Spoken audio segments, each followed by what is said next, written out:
NYYST. This is New York, Yankee sports talk. Swinging for the fences, knock it out the park. This is New York, Yankee sports talk. Christian and Chris, of course SGR. This is New York, Yankee sports talk. Homie, New York, Yankee sports talk. Record, rain or shine, grab your shades and umbrellas. NYYST, you're hanging with the fellas. Back. This is episode 288 of the NYYST podcast. I'm your host, Christian. We're live on NYYNewsTV, and I'm joined this week with Pete of the Designated Spitters. Pete, what's up, man? What's going on, Christian? I'm happy I got enough voice to make this thing happen, man.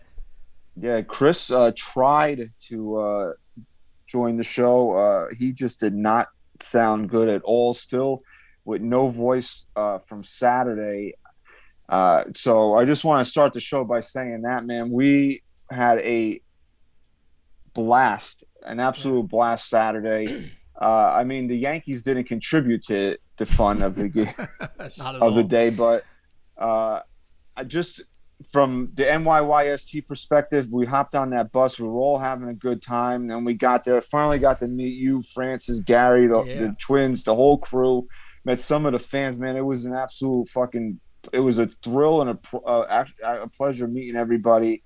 Had a great time, and then the game started, and then, Yeah, it was terrible, man. I know I was talking. Somebody just said I sound like a drag queen. I appreciate you. Thank you so much. It was funny because we were talking about that. We said, Chef was like, Pete, you have to address everybody and let them know. He was like, just make sure you start it with, the game didn't go to what we wanted, but you have to address the horror show that was a damn combined no-hitter versus the trash-ass Astros. Of course it had to happen against them, but as you guys have seen on the screen, here's a lot of those pictures and how much fun we all had together, which is an amazing day. But, yeah, Christian, the game obviously was not what we wanted. I mean, we're live right now. The Yankees it's the bottom of the fourth. They're trailing the Oakland A's 5-2. I mean, I stepped out of the room for a minute and I came back and it was 5-2 or 5-1. Stan just hit a bomb to bring the Yankees a little bit closer. But we were talking about this before we came on air, and we'll get into this a little bit deeper. But it seems like a lot of the concerns we might have had about this rotation that were kind of pushed aside by that real hot stretch they had, and they might be creeping back in. Now, what I wanted to talk to you about right when we talk about Saturday is that a legit no-hitter? You celebrate that if you're For me, no. I don't want to even think about the damn celebrating no-hitter, but I'm saying like if the Yankees had a 3-pitcher no-hitter, like, yeah, we're doing a no-hitter today? Or you're just like, eh. A part of me would want to celebrate it, but in reality, no. I never feel like – I don't want to say it's not legitimate, but I never feel like it's the real thing based off a no-hitter. A no-hitter, I got to see the starting pitcher do it. That to me is the how would you say it? That's the strong point of a no-hitter. I mean, years ago, did they even talk about a combined no-hitter? Was that even a thing? Did anybody care? I mean, to me, a no-hitter is when the starter does it. I mean, they keep bringing up how the Houston did that to the Yankees in 2003. So, I mean, that's the only other time I ever hear about it, combined no-hitter. I honestly don't really. I mean, combined, who gives a poop combined? What's a combined? Like, I also think there should be a limit on the amount of walks you allow if you want to celebrate a no-hitter. Like, I think 4 is my cap on walks. I want to say it was Edwin Jackson. Yes, threw a no-hitter, and he walked like 10 guys in the game. It was terrible. I remember that. I think it was Edwin Jackson. I do. I was like, I don't think you should get credit for a no-hitter when you walk 10 guys. Right. And by the way, too, because we got the chat pulled up, we got a lot of people in. I got to shout out my man John. John came all the way. John's in the Army, so I thank him for his service. Came all the way from Italy to be at that event. This asshole, though, after I say that, I got to call him an asshole, man. This guy. So, Christian, like we always joke around about, like we would go in our team chat and we'll say, hey, Christian Roseman, hey, Pete, what if this guy just walks up to you and just slaps you right in the face? What are you going to do? And so John, I didn't notice. I went to the bathroom. He goes to my fiance first, goes, hey, I'm going to fuck with Pete real quick. Don't say nothing. Don't act or anything, whatever. And I should have knew he was fucking wrong already because The first person he talks about is Aaron Hicks. He comes up to me and goes, Pete, you know I actually watch your show and all that, and I'll be honest, I think it sucks. And Aaron Hicks, the stuff you say about Hicks, I just don't like it. I think it's absolute garbage. And just keeps going with it. And I'm like, I'm going to fucking have to fight this dude. Like right now, I'm about to get through. You can't do that in front of my fiance and get away with it. That's never going to happen. Yeah, but right. anyway, then he comes out. I was like, bro, I'm just joking. Wish I'm a huge fan. But I wanted to strangle this dude. But just one of the funniest things. And I thought in my head, I said, somebody actually had the balls to do this? I'm like, we would joke around about it. Like, here's somebody actually having the balls to do it. But that the combined bullshit no-hitter or whatever the hell you want to call it is what it is. The highlight of that whole thing, man, was just being there with everybody. Chef had a Brett Gardner jersey, so that's awesome. He bought his fiance a Brett Gardner jersey as well. He I mean, did. I didn't know Chef was that big a fan of Brett Gardner, but hey, I had to bother him a lot about that, but it was an amazing day, man. What would you say your highlight of that whole day was? But obviously not counting the damn game. I honestly, man, just pre-gaming on the bus was a great time, and then when we got there, just finally getting to meet you guys, man. Because this has been going. I mean, honestly, we didn't spend a lot of time together because we all came with our own families and everything. We were kind of spread out, especially after the party deck thing broke up. You guys went to this. I was trying to hang out at the deck still because I was getting reports that it was way too hot at the seats. That was another thing. God, it was terrible. It was brutal. It was brutal. It was brutally hot, and like you could deal with it when the Yankees are winning, but the weather it seems worse when they lose the game. I don't know. It was just being with you guys, finally getting to meet you guys, man. I know it sounds corny and stupid, but we've been working at this thing. It's now over 6 months that we've been working at this thing. When did you and I and Chris have that first meeting? It was it had to be in September. September. Oh yeah, it had to be because we did one show in November or December. We were watching. I was watching the Yankees play while we were doing that. So I mean, how long ago has this been going on that we've been talking about this, and then we've been working together as a team for over 6 months now. And we finally got to be in the same place at the same time, and like. When you meet somebody, when you don't know somebody, you only know them through like social media. Right. Or it's like, how am I going to get along with this person in real life? Correct. And then the immediate reaction, the immediate feeling that I had from meeting you and Francis and Gary, the twins, is you guys are exactly the same as you are the way we bullshit on social media. So like, I have no like reservations, like you guys are my friends, you guys are my crew now, like that. It's not like, oh, I met Pete, he's a fucking jerk off, like I don't right. No, it was awesome, and a lot of the people in the chat right now were actually there too. And I know Paul Arby said his sunburn is still killing him. Arby was there, man. I got to meet Arby. Don Sicario, I got a shout out, man. Yeah, my dude, man, was coming up from Florida. He got his flight canceled the night before, still made it in time, dude. That's got Don Sicario is one of the OGs of NYYST, man. Like if you go back to 2017 when we first started, man, he was one of the first guys that started listening to us, following us, and to see him there was awesome, man. So, like you said in that speech, bro, like, remember that you were at the first one because it's only going to get bigger and better from here on out. And I truly believe that, man. I wouldn't still be pushing and trying to do this if I didn't believe that. So it was just. Game aside, the event itself, I mean, it couldn't have gone any better. Yeah, and that's the good thing too, like you just said. I mean, the event was so successful, and I think the crazy thing that people may not necessarily understand is people look at success in so many different ways, and I think that's the important thing is that what we've done in 6 or 7 months, some other people may look at it and be like, I mean, is that really good? It is. It's actually amazing. I mean, based off what we did on this event alone, I'll give you guys this. We're already working on the next thing. We're definitely already working on the next thing to see what that's going to be. But I always said when we did this, I think I said it in the original meetings and everything before we kind of, got on this rhythm of doing this in January. And I think we did the preseason show and all that. I always said no matter what, I want the fan base to have a major role in what we do.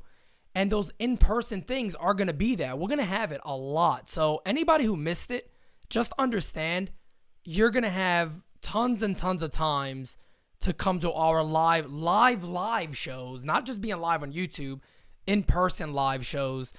That stuff is going to happen a lot. There's going to definitely be more of them. There's going to be more of them. And I know a lot of people are already asking, do I have any content from the 25th? Yes, I am putting together a video. We got a ton of video. We actually had a photographer there, too. We don't have those pictures back yet and some videos. We're waiting on getting those back. But, yes, there will be a whole video that I make for the people who missed it to see really what you missed and why you have to attend the next one. Yeah, I mean, if there was one positive from the game, it's just that Garrett Cole didn't suck on Saturday. Yeah, he was good. Garrett Cole was very good. And he's been the best again, hasn't he? He's been the ace again. He made one mistake in the 7th inning, and everybody that doesn't like him is going to go to that. Oh, he still gave up his home run, but right. I mean, does it matter when he gives up? If he gives up one run, does it matter if the team doesn't get a hit? I mean, you can only be so good, and it's different when you're at a game, especially when it's that high, and then you're.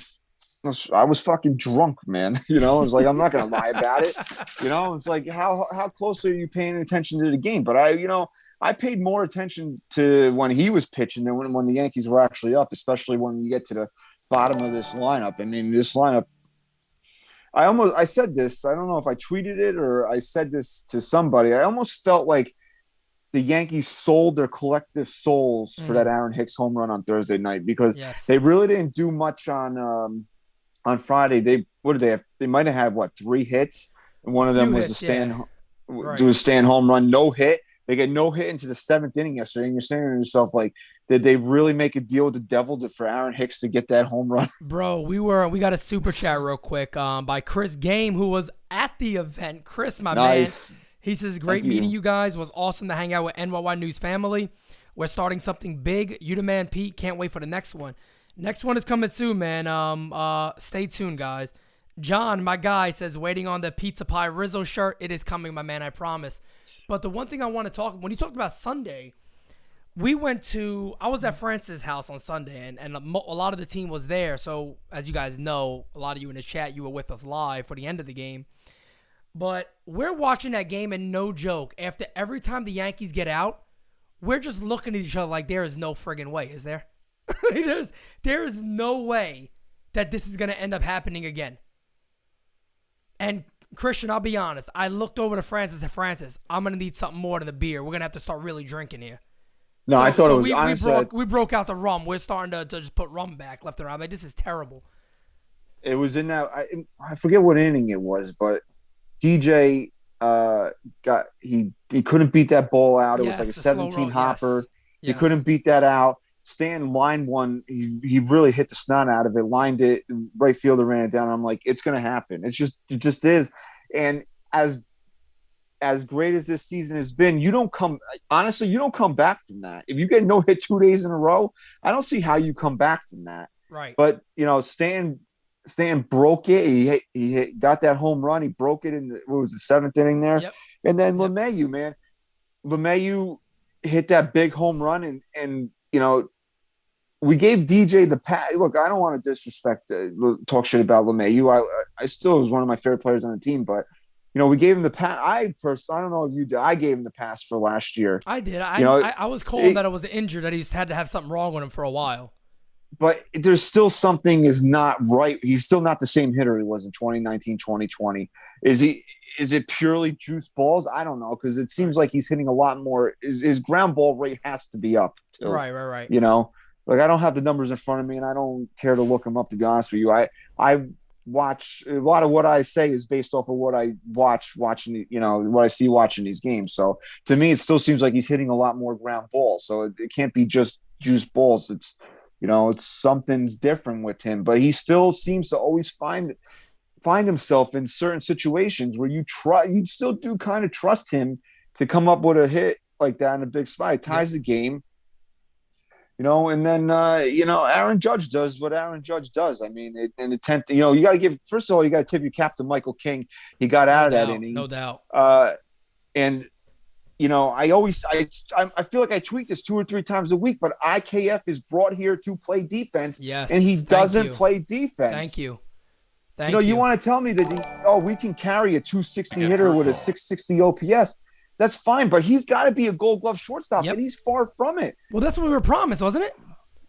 I mean, we were promised we're getting a guy that's not gonna miss anything. And look, nobody's perfect. We know he's obviously gonna miss some balls every now and then. Everybody does it, but at the end of the day, he has not been the guy that we were told that he's gonna be. We were told that we're getting a defensive wizard basically that's gonna man short, and that's not gonna be an issue.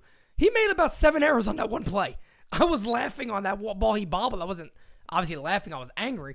But I said it on a live. I said, this guy just made 7 errors on one play. He bobbled the ball like 6 times. And then he kicked it. Terrible. And then you could say that he kind of botched the rundown there later on in the inning. But that ball smacked us up. Come on, drop. Is it? No, of course.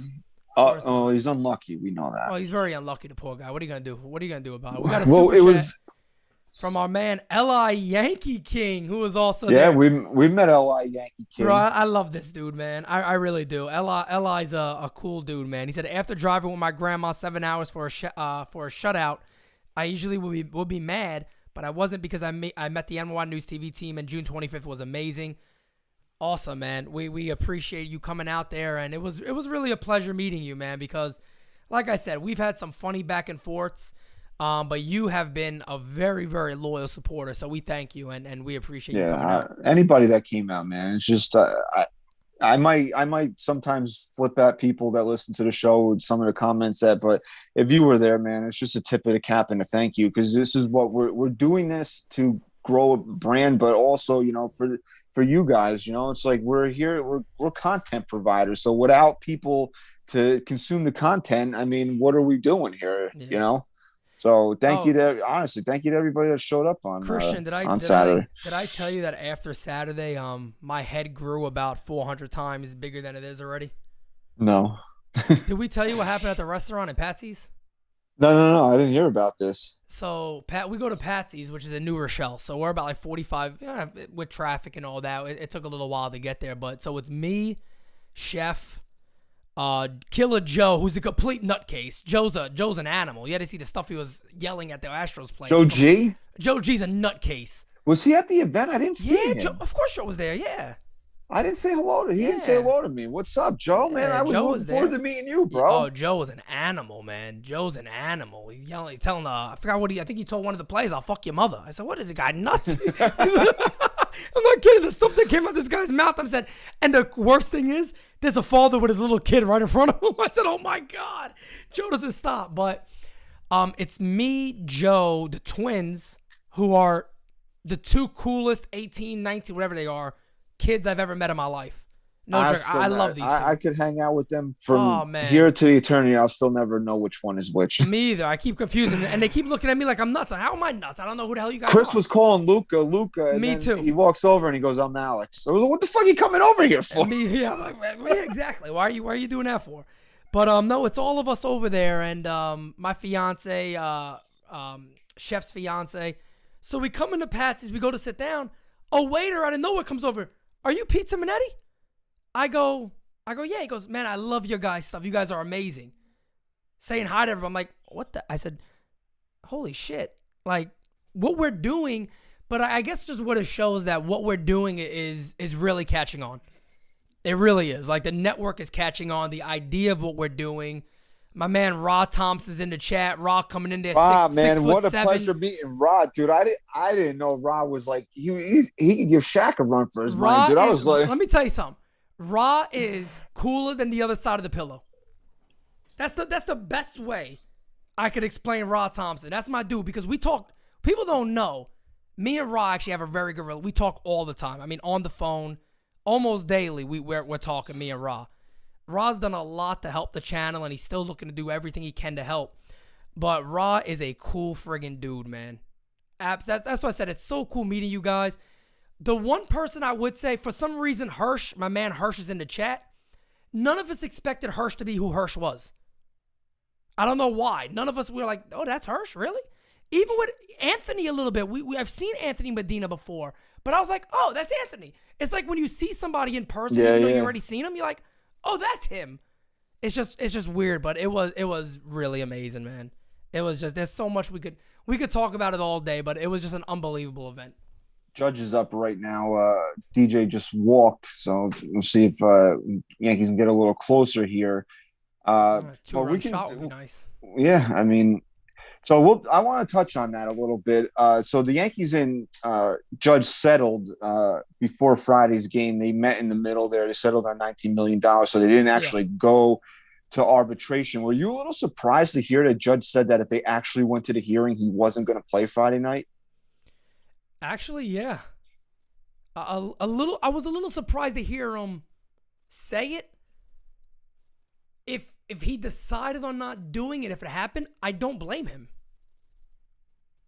To be honest, in a way, I really don't blame him, because arbitration hearings are ugly, man. They're not cute. You know what I mean? They're not good. Typically, you don't leave in a better spot than you came in. You can ask Dellin Betances how he feels about going to arbitration with the Yankees. He's still not over that. Correct. I mean, and you know, I always liked Dellin Betances. Always thought he was a great reliever for the Yankees. But he was a middle back end of the bullpen type of guy. He's not your franchise superstar. So I think it was smart on the Yankees' part to not do that. I mean, first of all, how are you going to walk in a room and try to convince somebody that this guy doesn't deserve what he's asking for? And I know that 2022 is not supposed to. Oh, come on, DJ. He's in there. He's safe. Yeah, DJ stole the base there. I know 2022 is not supposed to be factored into this, but still, the guy had a great year last year. Yeah. I mean, if people could get over Shohei Ohtani, which we know they're not, but Judge was still up there with Vlad Guerrero. Maybe he wasn't the top choice, but he was still a top 3 or 4 pick for the MVP last year, in my opinion. Well, look, put it like this: last year's performance, Judge was worth $21 million. Absolutely, no doubt about it. No doubt about it. So, I mean, do you after they settled? Judge said no, but I mean, what's he going to do? He's not going to play his hand there. Do you feel any better about the Yankees and Judge coming to a long-term agreement now, or is it still like a wait and see? I think like I think it's still wait and see, but I'll tell you this right now.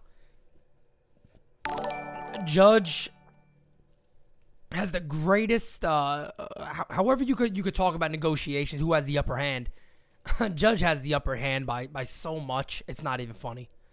I still don't know how the Yankees can let this guy walk out the door. They can't. And he dropped it. Oh, come on, there he goes. Beautiful. On that. Shortstop can't make the play. Judge line one, so now the Yanks are going to pull the 5-3 here. And before we get into that, I had to rewind and listen to it again after Rizzo hit the home run in the first inning. That Cameron Maybin called him the Italian Stallion. He got some balls on him. Maybin, the man right over here. The guy right over here had that, all right? Look, dude, I know that it's not rocket science to put 1 and 1 together to call the greatest Italian. Look, fuck the God. I like the Godfather, but fuck the Godfather in terms of saying this. The greatest Italian American character ever written in motion picture history is Rocky Balboa. Okay, and compare him to an Italian American baseball player and give him that nickname. I know it's not rocket science, but I'm the guy that did it. For real. Facts. No doubt about it. I'm the one that had you guys mock up a fucking T-shirt about it. Correct. What are they going to do next? Next, he's going to sing the home run song. He's going to sing my home run song next and think what the hell, what are we doing here? I mean, honestly, dude, you can't tell me that you didn't hear that from me first. Like, come on now. No doubt about it. You definitely did. Go ahead. No, go ahead. No, you're good. Go, please. No, because I'm saying, like, if that was another media outlet, another podcast company that said that, they'd be fucking swallowing them on the air right now. This is what they said. I'm stealing it from them. But, and I've heard, and it's not even that. It's other shit that I've heard that I know that I'm the only one that said it. Or NYYST is the only one that said that, and people start using it. So, like, Yeah, it's like you could say that, oh, who are these guys? But people fucking hear what we're saying. Well, you also did a tweet recently that absolutely blew up. Wasn't it the Avengers one or something like that? Yeah, with the pitching staff. And then somebody took that from you too, didn't they? I probably did. I guess it's a normal thing. You know, when you're as talented as Christian is, and you have you had it. He had it first though. He had it first. Okay. He had it first. All right. LA Yankee King says Pete's head probably grew 10 times with my post after Saturday's game, basically saying he saved my life from going down a super dark path. He legit saved me. Look at this. I had it first. All right. You saved the guy's life. I'm like a freaking superhero on this thing. It's unbelievable. What am I gonna? How do I live like this? I mean, look, dude, it's. I don't know what he's speaking of, but if you brought him out of a dark time, that's awesome. We've had, it's like we've had people share similar experiences with us before, and it's like, we're a couple of jerk-offs recording in my fucking, my man cave. That's how I introduced you guys, by the way. I forgot what I said to you, but I see Chris, and I go, "You son of a bitch." So it's humbling in a way. It's like, we've had fans tell us, like, you got me through a dark time. Your podcast, helped me out when I was going through shit. And I'm just like, I'm just an asshole that likes the Yankees. It's like Rizzo taps out to second, so the Yankees are going to be stopped here in the fifth, but they do draw a little closer. Yeah, man. So, it's like you hear stories like that, and, it's like it makes you – it kind of does push you to want to do it, because that even if it's one person, you're there for somebody. It's, I know, again, it's just all this corny, dumb shit almost, but and that's kind of what like Saturday was for us. It was like a validation of what we've been doing to see everybody out there. So no doubt about it. And when I the whole thing with the speech, at first I was like, all right, I just want to thank you, but I'm continuing to thank. Then I literally just wanted everybody to know, like, really, there's gonna be more of these, like, and I think it is important for the fans in this chat right now that went there, and it's no knock on anybody who just couldn't make it. If you couldn't make it, you couldn't make it. We understand life. I mean, it happens. I get it. Not everybody could make it, and that's fair. But if you attended the first one, honestly, not for none, people awesome, in Grandpa Joe's America. I mean, between me and my wife, that cost us $400 to go to the game. Oh, I understand. God. Bro, man. And I understand if people can't swing that these days. So I don't blame them. I understand. I said the same thing. I get it. If you couldn't, the good thing is, we're working on a few different things, a few different options. We're gonna see what's best. But we are working on stuff for this season. I don't want to wait. You know what I mean? And it's not even like we just want to keep doing them. No, it's not that, because the way my mind is, I become very patient, but I want to do it at the best times that I feel is better for everybody. Nobody's going to sit through that heat again. I'm not sitting in the damn heat again like that. No friggin' way in hell. No way in hell am I burning my face off to watch that game again the way we did. To hang out with you guys, I would do whatever it takes. I wouldn't care. But we're working on some things now, and I'm not going to say anything yet because nothing is set in stone. But when it is, I will announce it, and trust me, you guys are going to be very, very happy. Very happy. But just know, behind the scenes, we are working very, very hard to have some more things where the people that maybe couldn't go to that one, maybe could attend another one. And we're giving options because, again, as I said before, my promise to the company has always been the fans are always going to be a part of what we do no matter how big we get. And that is the plan. That is definitely the plan. And Christian, you said it too to me, right? I remember when I first talked to Christian, he said, Pete, the best compliment we can get is somebody's basically, what did you say? That you basically, it's like you're sitting at a bar with a bunch of friends, and that's what they feel like they're listening to.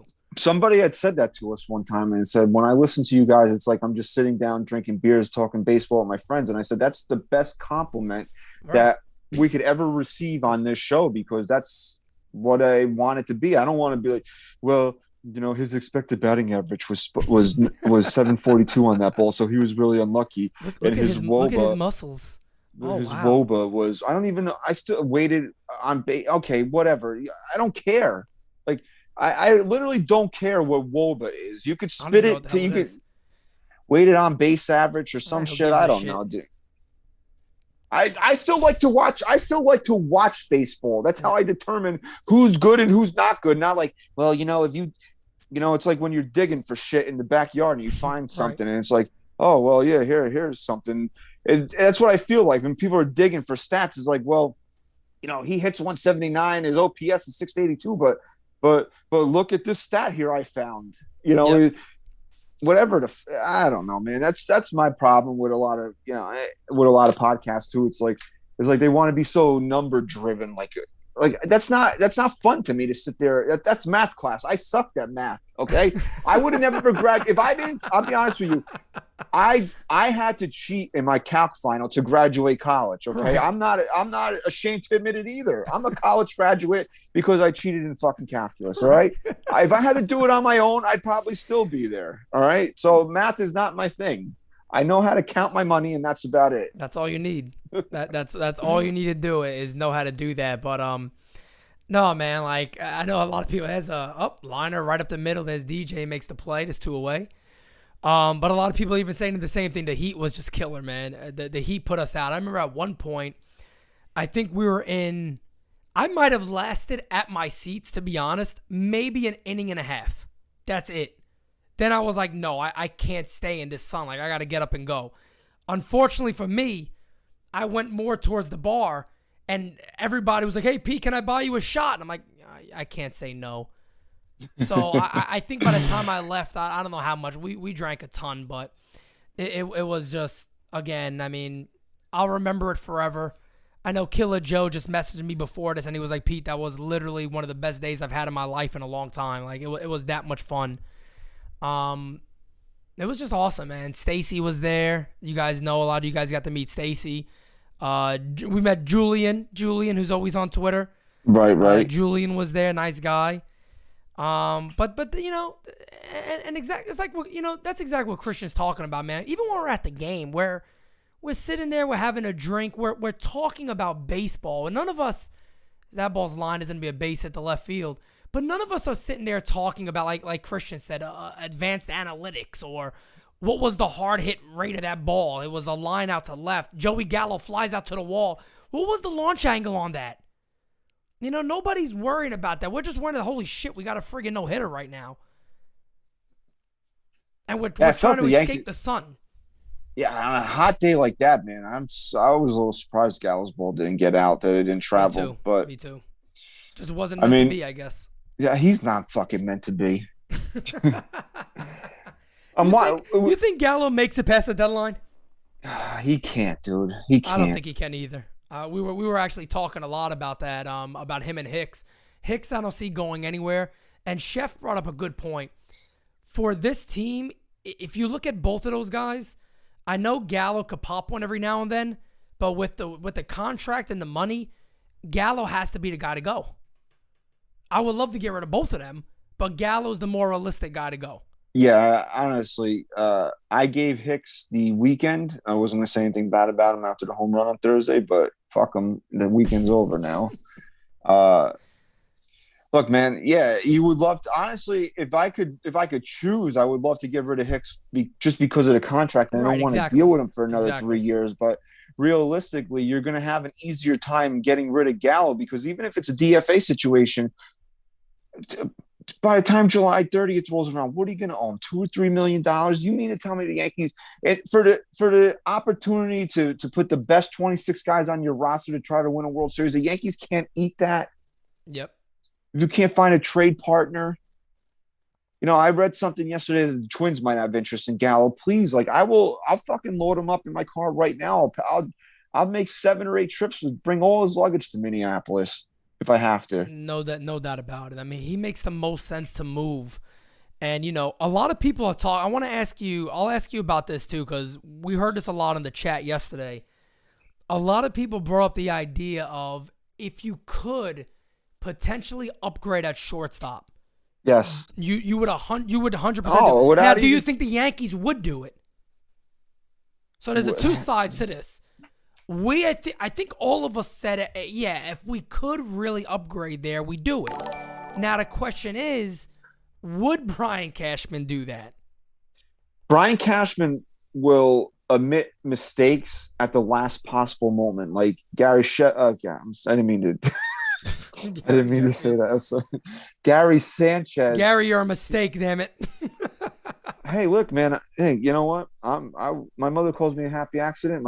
My father calls me a mistake. So like sometimes it works out for you, and sometimes it doesn't. But anyway, but he finally pulled the plug on Sanchez this season because Gary was hitting free agency at the end of the year. Frazier was out of options, so he admitted finally, like, I can get rid of it. I don't know if did you ever watch The Office? I don't know if I've ever asked you this. Yes. So I've seen it a bunch of times. I actually just started rewatching it again recently, and I got to the episode where Andy comes back from anger management, and he tells everybody he wants them to be called Drew now, and Jim goes, No, I'm not going to call you that. And that's immediately what I think of when Frazier wants to be called Jackson now. It's like, no, I'm not going to call you that. Yeah, not doing it. Not doing it. No, sorry, Clint. So this guy got some balls, though, this Frazier, though, for real. I hate even, like, wasting time on talk, because I made a post about that. I'm like, this guy got to be, really, one of the luckiest ball players out, if you think about it. This guy's still making headlines. He hasn't done shit in baseball. How do you make headlines? You've never done nothing. He's been DFA'd 3 times in the last he's year. Horrible. He's never done a thing. And this guy's still got people writing headlines. I give him credit on that. I mean, I do. I give him credit there that people are still writing headlines about him. Look, he's got to go into a different line of work where he needs to be like a social media influencer. I'm not being an asshole by saying this. I think he can have a very successful career in that regard. With the carrot top, floppy, curly hair, the nose ring, the freckles. Yep. Dude, he's got a very unique look. He's a sneakerhead. He loves cats. I'm not a cat person, but people are into that shit. Dude, if he brought and being a former New York Yankee and Chicago Cub, the two of the most historic franchises in baseball, even though he didn't do shit with either one of them. I mean, you put all that together, and he starts like a podcast or he does something on social media where he can make himself a living, and a lot better one where he will not be chastised every time he opens his mouth. Yep.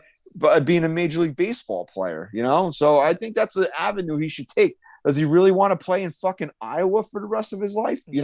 I agree 100%. We got a couple of super chats here to get to. LI Yankee King says, as looks like Stanton is up here, Yankees only down by 2 runs, bottom 6. It's outside. Li says, the funniest thing was me and Pete stood up on the Rizzo pop out, thinking it was gonna go out. Yes, the angle of it made me feel like it was gonna go out. I was hoping. He said, I was honored when Glaber came up and there was a LI chant. Yes, we know you love Glaber so damn much.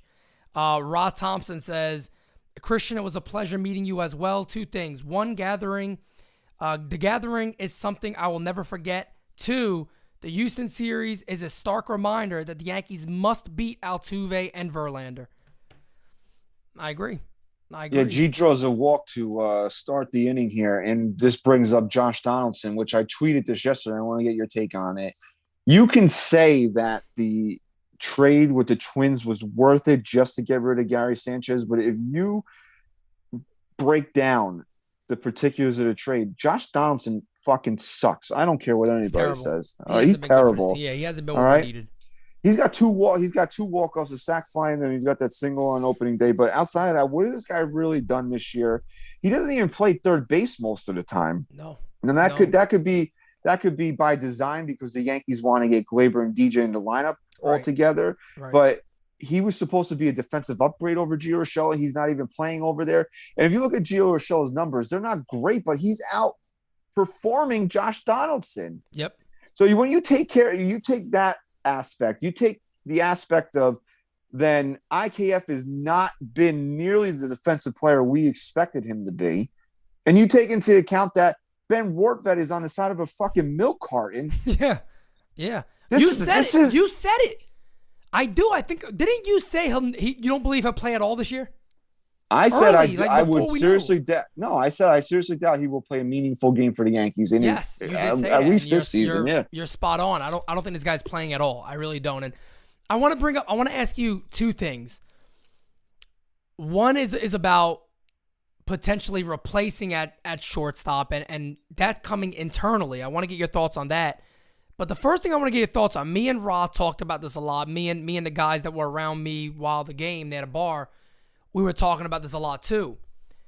Even though the Yankees split that series, do you feel that series was more of a win for the mindset heading into big series in the future for the Astros or the Yankees, as that's going to be regular fielder's choice, so Donaldson beats it out to be at first base.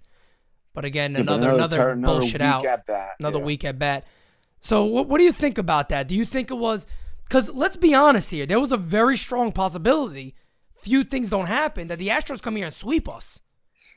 The Yankees had 2 leads in this series, and they were both on Aaron Judge walk-offs. They didn't lead for any point in any of the 4 games. That's right. So you want to say that the Astros outplayed the The Astros outplayed the Yankees this series. This series has proved that the Astros are, at the very least, on the same level at the Yankees, if not maybe a little bit better. And they are our real rivals, right? Forget the whole Red Sox shit. It's the Astros, in my opinion. No, you got to slay the Yankees.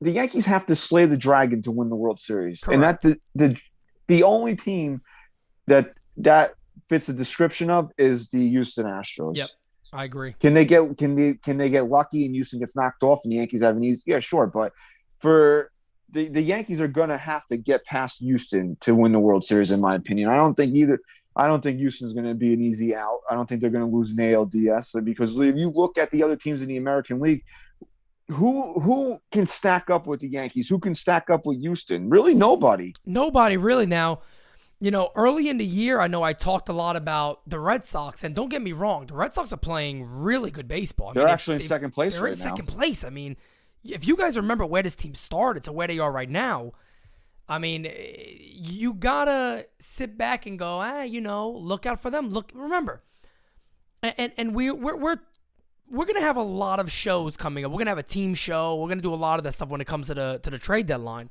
So in July, we're gonna be covering it really good. I know you guys may have Dan Federico on, and that we talked about that a little bit. Hicks is the elite walker. Draws a 4-pitch walk there to push Donaldson into scoring position with a Trevino at the plate here. There's the great elite walker. But we're going to talk about a lot of those stuff of how we improve, because we don't really know yet. Benintendi could join the Yankees. Hell, he could join the Astros. I mean, we don't know. We don't know how these teams are going to improve. But the Red Sox could do the same thing. They could improve big time. They maybe go get out Luis Castillo. Who knows? I mean, there's a lot of different things that could happen that we don't know yet. So that's why I think this deadline is important. The second thing I want to ask you was, I do want to say this, though, because you want to say, was it more of a win for the Yankees or for Houston? Yeah. I think in the way that the Yankees won these games, though, it's big for their confidence to know that even if they're down late in a game, they know they can get to Houston's bullpen. I agree with that. That I agree. And here's another thing. Remember, we say this a lot. We go, damn, man, we play Houston. It's always that Altuve. He always gets us, Altuve. What do you think the Astros fans are saying about Judge? Right. I mean, Dusty Baker, who, I mean, if I got beat by Aaron Hicks, I wouldn't admit it either. But he said that it was the weekend was 2 for us and 2 for Aaron Judge. That was his quote. Yeah. I mean, is he wrong? No, I mean he wasn't wrong in per se, but I mean, Hicks correct. doesn't. And the same thing with LeMahieu. I mean, you got to give LeMahieu credit for the home run yesterday as well. But I tweeted it. I said, if I got beat by Aaron Hicks, I wouldn't admit it either. I would just pretend like it didn't happen. Right. My other question to you is, with where this team is right now, we talked about this a little bit too during our live yesterday. Is it a good time? We know the Yankees don't like to rush or quote unquote what we call rush a prospect or whatever. Is it time some point this year where the Yankees go, you know what, the hell? Got to take that pitch there, 2-0, man. You got to take that pitch. And that was Trevino. Yeah, swung way outside too at that one. Completely missed. Do you look to go internally to maybe a Peraza or even a Volpe this year? Volpe's been a lot better after he's been terrific. I tweeted terrific. I mean, I tweeted his numbers. They were at one point when him and Dominguez were absolutely dreadful. Yeah. And he's been really good. He's acclimated now. He's acclimated to Double A. Yep. Do I see the Yankees? I honestly, I would just put him on. I would put him in Scranton right now. I agree. That's so what I would here's do. my thing. So then we talked about this too. Do you bring him to AAA? Do you then just bump everybody up a level? Peraza, by the way, too, is on scorched earth mode right now too. So they both seem like they're adjusting to that level and they're taking off.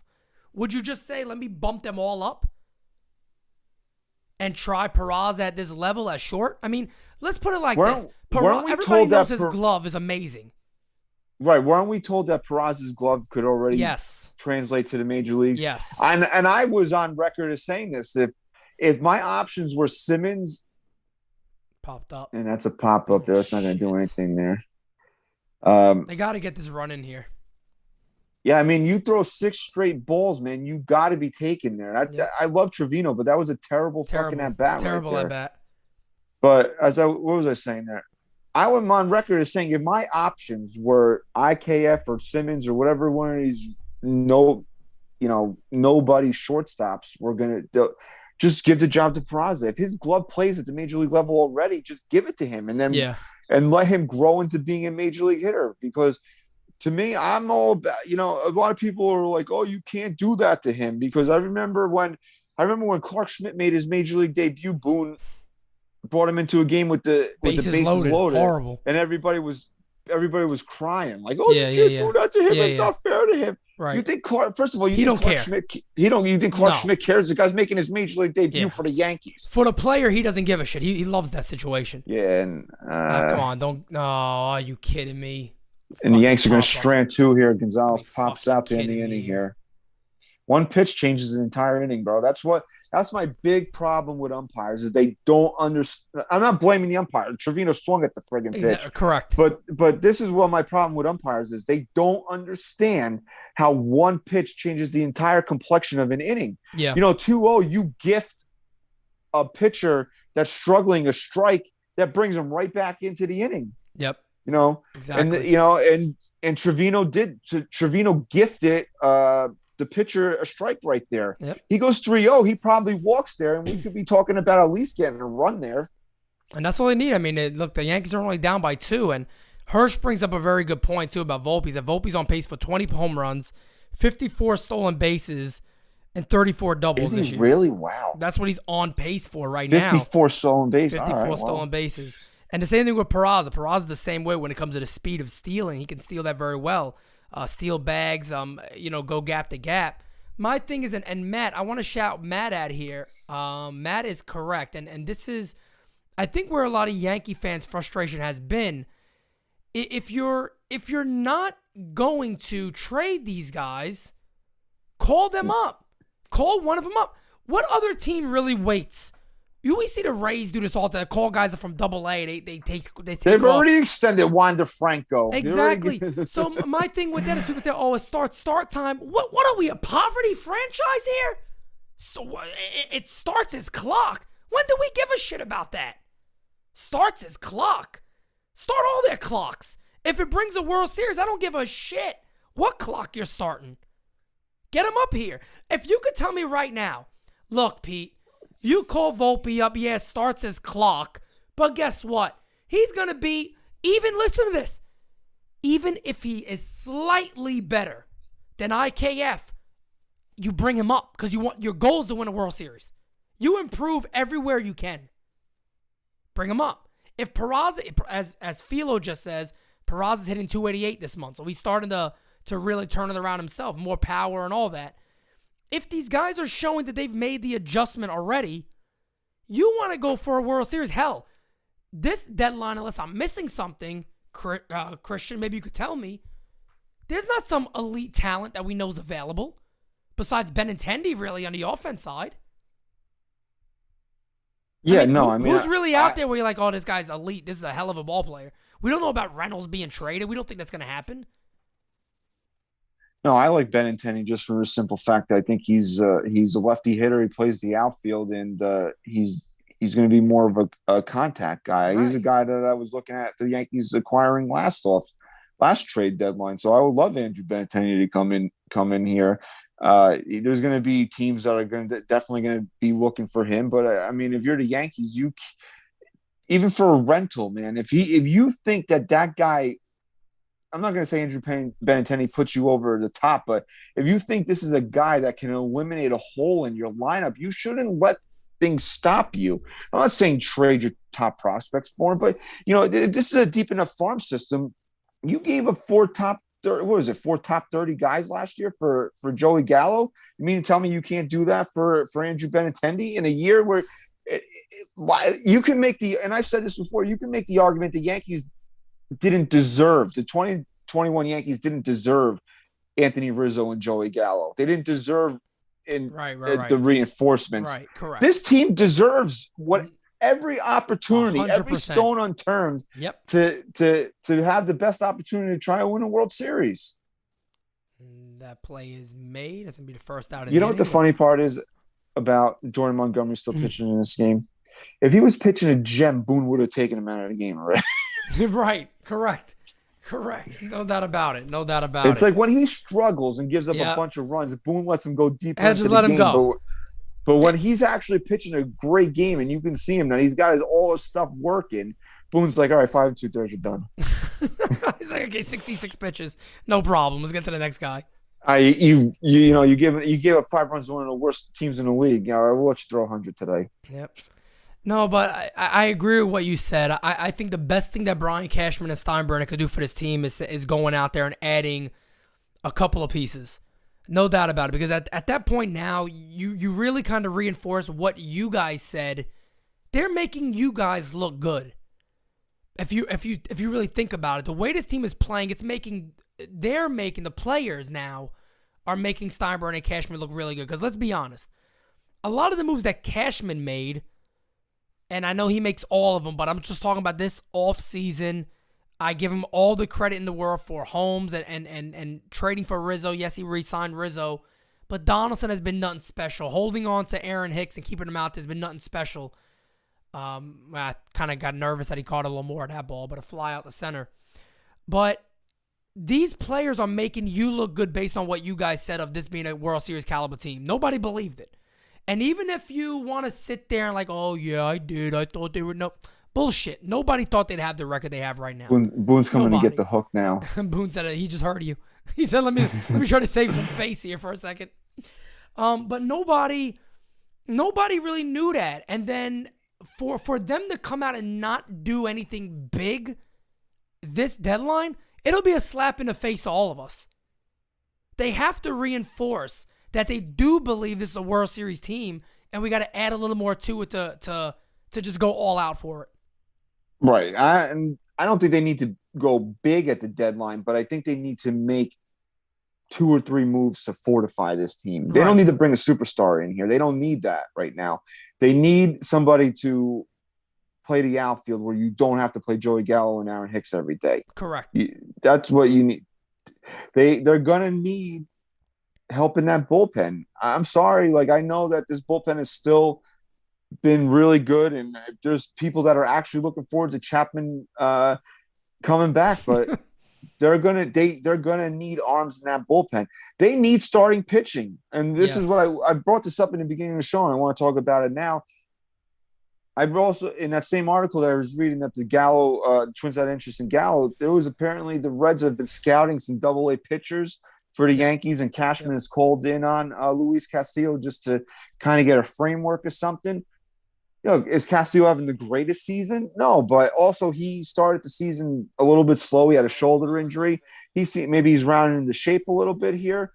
Yep. This is a move that you got to pull. You got to make a move here to bring in a guy like Luis Castillo. The Yankees are starting. Is it tomorrow? I want to say it's tomorrow. Is it tomorrow that JP Sears is starting tomorrow? I believe it's tomorrow. I think it is tomorrow. Let me double check. I think it is. It's one of these 2 games against Oakland. The Yankees are already tinkering with the rotation, because as we've seen, it is tomorrow. As we've seen recently now, they're not the Avengers anymore. They're like the dollar store knockoff Revengers or whatever that shit was called that somebody found at a dollar store, right? so it's now back. Is it now back to Garrett Cole and 4 question marks? Because I said this at the beginning of the stretch. And did I want the Yankees to go better than 7-6? Yeah, obviously I wanted them to go better than 7-6, but playing 730 baseball or whatever the hell they were playing, right? Yeah. And playing the Rays, the Jays, the Rays, the Astros, or whatever order it was, you figured they were going to have a dip somewhere, and they didn't have a dip. They won all 3 series. They split, and then they split with Houston, so they didn't have a dip. Yep. They went 9-4. But and I said in that stretch there, almost more importantly than the Yankees winning these games is Garrett Cole's got to pitch like an ace in these games. Yep. And in each of his 3 starts during the stretch, he's pitched like an ace. It's been terrific. And I talked about that, Christian. I said, when that started, I said, you know what? You're going to learn a lot about Garrett Cole in these 4 starts, these big games coming up. And he's aced them. He's the man. Cole has really won me over with these couple of starts in a big way. Not that that's 100 right as Gary Sheffield was there, right down the cock for strike 3. That was Albert Abreu, who when I saw he got DFA'd, I said the Yankees should bring him back because, look, he's Miguel Castro Jr. is what he really is. Right, he's a guy with disgusting stuff that can't throw strikes. Yep. He's just Miguel Castro is a little bit better than him, but he's the same type of pitcher. Yep. So if he gets his command halfway decent, he could dominate. So, I mean, if you trust Matt Blake, this is a guy. That's why I like the Miguel Castro trade, because if you trust Matt Blake, that's a guy you bring in here. Yep. And the same thing with Albert Abreu. Yeah, you had to make the deal. The guy ran out of options. You needed a catcher. You make the deal. But he got DFA'd. Give him another shot here. And, the guy's got. And for Wompbag Doodle saying in the chat, we're not knocking the Yankees rotation. Basically, just what we're saying is that it does feel like over the last couple of games, it's come down to earth. Yes, and it's kind of what we were saying in the preseason. We all kind of went around and said, you know what? I remember you saying it. We were all saying it, that Garrett Cole needs to be like the ace of the aces of all time. That he has to be really dominating this season because, we don't know what we're going to get from the other 4 guys. So right now, even if, let's say for an example, and by the way, Nestor Cortez, even though the leadoff home run, he was phenomenal that game. He was very, very good. But is Nestor Cortez a 1.50 ERA guy? No. No. Come on. I mean, Jamison Tyone's kind of reverting back a little bit. Jordan Montgomery was reverting back a little bit. We're not saying that these guys are bad, but what Christian is saying, and I agree with him, is if you can go out there and you can add another arm, you go and do it. You add another arm. That's not saying the rotation's bad. That's doing the right thing. That's all that is. Because you see the Yankees are already thinking about it, or else they wouldn't have brought J.P. Sears up to make the start tomorrow. Correct. Look, the last 4 starts of Nestor Cortez have left a lot to be desired. The Yankees are not letting him go deep into games. He's giving up home runs. Is that the league adjusting to his cutter? Now he's got to make adjustments. Okay. Yep. But still, this was what a worry was about Nestor Cortez. And I changed my opinion, said this is a valued member of the rotation. Now I trust him. And I still do trust him to be a guy that you can go out there and expect to pitch a quality game, not be dominant. I don't ever expect him. I never expected him, to be honest with you, to carry that 1.50 ERA around for the rest of the year. Right. And again, you got to think about it. Nestor Cortez has never thrown 100 innings in professional baseball before. Yeah. And Luis Severino. Exactly. Luis Severino hasn't pitched since 2018. Yep. How much and that's I had somebody recently reach out to me and goes, well, Pete, you said that Severino wouldn't go 10. He might not make 10 starts this year. Who the fuck expected him to do anything? How could you expect him to do anything? Why would you? You cannot. Anybody that wants to take shots at anybody that didn't expect Sevy to make 10 or 15 or whatever it was, you're off base here because the guy has not pitched a full workload since 2018. And he's not going to pitch the rest of the year. I mean, we can't rely on him. He's going to have some sort of limit. Sevy is the type of guy based on his history. I need to see it for me to believe it. Right, exactly. So yeah, he's pitched really well this year. He's been as close to the Sevy that we want as you can expect him to be. Better, But far again, exceeding my expectation, to be honest. you know, the Yankees have already said they're gonna draw a line in the sand with his innings. We don't know where that's gonna be. Yep. And that, is that right or wrong? I don't know. Chris likes to argue about, show me the data, but the guy hasn't pitched in 4 years. I mean, the Yankees are not going to let him go out there and throw 190 innings this year. The same thing with Nestor Cortez. He's not going to throw 190 innings this year after never reaching the 100 mark in professional baseball. And the same, I think what's Monty's career high? Like 150, 160? Yeah. So there's a lot of 60s. Yep. And Tyone has always been hurt, so he's not a guy that's ever pitched 180, 190 innings. There's a lot of innings that need to be filled. It's not saying that if I need to win a game, I don't trust any of these 5 guys to win a game for me. I got to get to October. I need to fill these innings. Yep, exactly. Oh, that's gone. Oh, if that's fair, that's gone. You fuck. Foul ball. God damn it, Joey. I say Joey Gallo finally. My goodness, just short. I mean, they should just give it to him. I would give him the home run. I mean, he should just run the bases. The hell with it. What if he does that? What if he just literally has a mental breakdown? He hits that, drops the bat, just runs the base, goes right into the dugout, and leaves. I mean, I know it's a strike. It doesn't matter, but I would just take it to watch it. You know what? If they called him out for that, I would take it. If it meant he just kept running and he never came back again. He just never comes back again. You see him on the fucking George Washington Bridge. Still running, full uniform. We have another super chat from L.I. Yanking. Says, what about Peraza at shortstop, bat him 9th, Florial in center field, bat him 1st, and drop everyone else in the order, Judge in right field, get a left fielder, trade Hicks and Gallo. I don't mind giving Florial a shot, to be honest with you, but I'm not batting him lead off. I'm just not going to do that. I'm going to say one thing, too. I'm really not moving Judge from center field either. I'm just leaving him there. I mean, that's another thing. He's been friggin' fantastic. People don't talk about enough is that the guy was just like, okay, you don't want to pay me, but you're going to make me a center fielder, and I'll become one of the better center fielders in baseball, too. Right. It only increases his value, too, by the way. Yeah, I mean, because corner outfielders are a dime a dozen. I mean, really, power-hitting corner outfielders, you can find them anywhere. To find a center fielder that can hit 60 home runs and bat 300 and have an OPS over 1,000, okay, what's his name, Mickey Mantle, Exactly. Christian, I was talking about this yesterday in a live, and the guys were like, Pete, stop saying this. I said, imagine Aaron Judge has 62 home runs and is like, all right, off to San Francisco I go. I mean, how do the Yankees, God forbid, and guys, you're going to hear us repeat this a lot because it's going to be a major story in the offseason. It's going to be the biggest story in baseball probably. How would the Yankees be able to sell to their fan base that if this guy breaks Maris's record, he's the all-time leader in Yankee home runs? That's line into unlucky. The shift. Unlucky. Oh, he's unlucky. He's unlucky. There you go. Unlucky Joey Gallo. He should be hitting like 314 right now, the poor guy. There's only 15 guys standing over there. Right. But if he does all that, he ends up keeping a home run record for the Yankees. Some may say that's the legit record. Still, we're not going to go. I don't need to go down that whole argument there. But how would the Yankees really sell their fan base that it's okay that we lost out on this guy?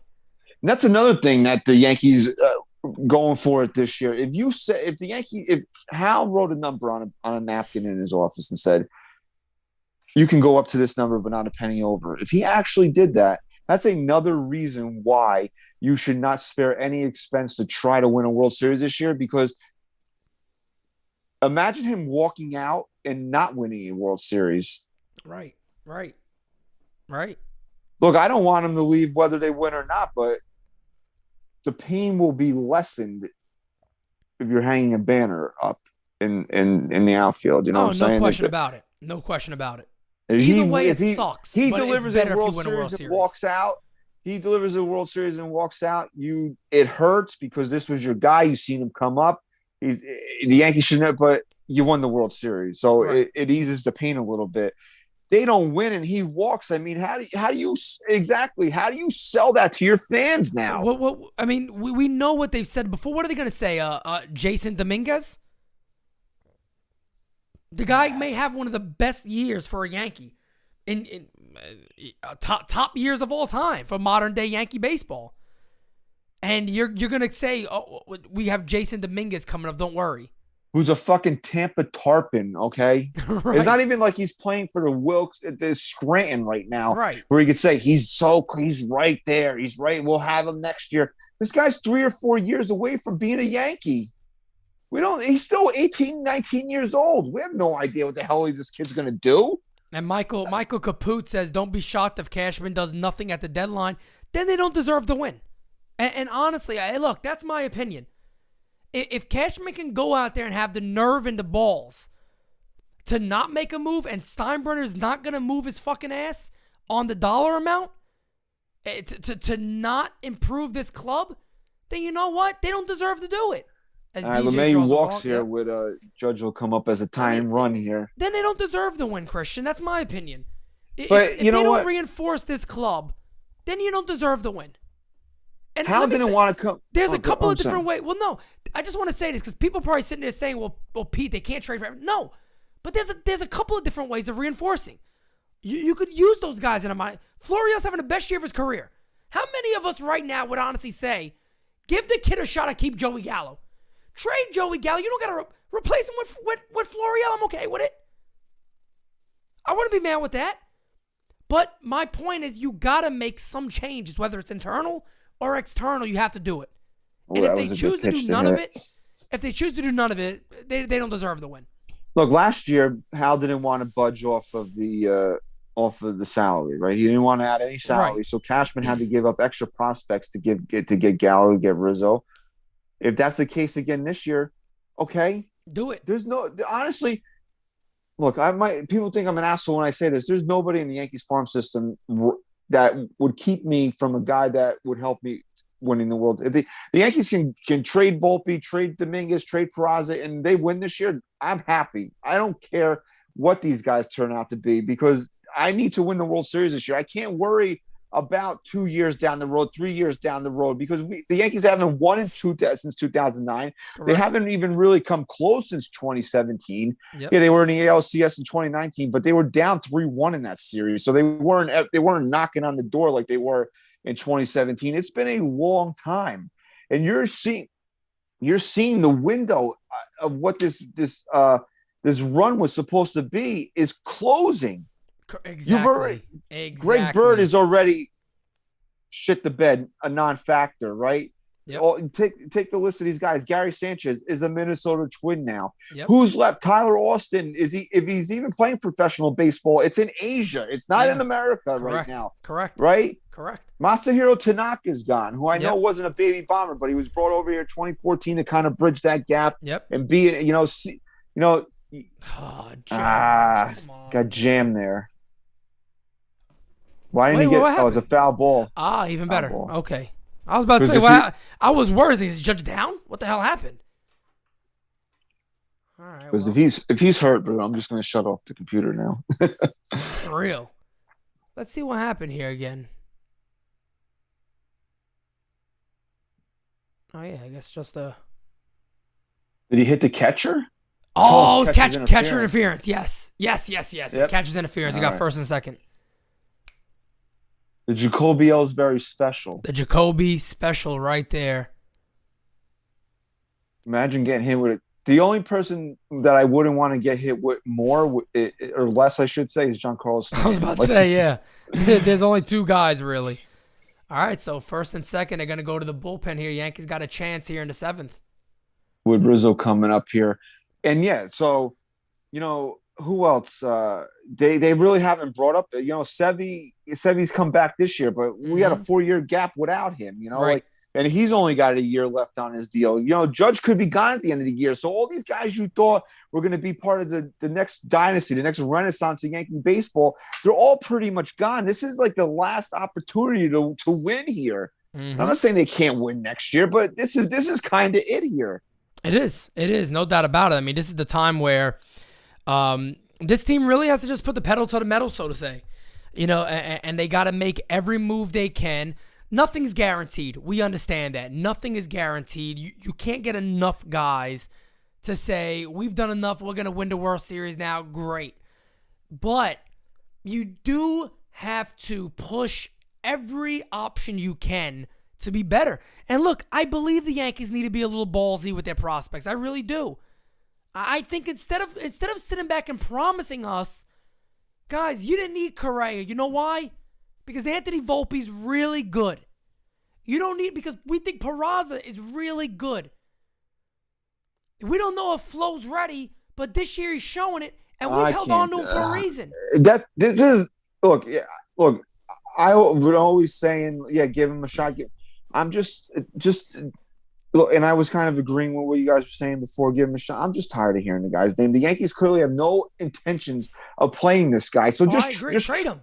Trade him. That's right. Get a piece that you're willing to play for a guy you're not. And can we also do this, please, Brian Cashman? I hope to God this could get to you. Why don't you finally decide on moving some of these friggin' guys when they're having the best seasons of their career if you got no intention of using them? Don't let Florial be the next Chance Adams, where he has an elite season, a great season in the minors, and you hold on to him because he's the next Roger Clemens, and he's the worst shit that we've ever seen. Who the hell knows where he is right now, if anywhere? Florial's having the best year of his career. If you're going to move him now. If you're going to play him now. The same thing with Andujar. I mean, what? Same thing with Andujar. Usually gets hit and just runs to the base. That hurt. I might have caught him on the elbow. I didn't see where I got him.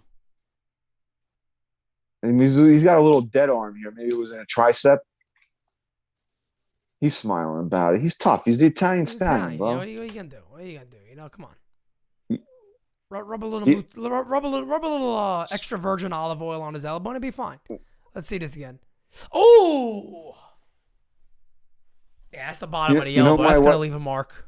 When my wife was pregnant, I tried that, and she's like, "What the fuck are you doing?" I go, "Oh, the olive oil on the belly." I was like, "I seen Rocky do it. What the fuck do you mean? What am I doing?" Christian lives his life by whatever Rocky has done, by the way. So, you know. And I have to shout out Chris's wife, Meg. She's going to do the Rocky run with me in November. Nice. We're going to run a 5K. The same. I think you don't actually go up the stairs during the run, but it's basically the same path that he took during the first two movies there. So it's kind of a bucket list thing for me that I wanted to do, and she agreed to do it.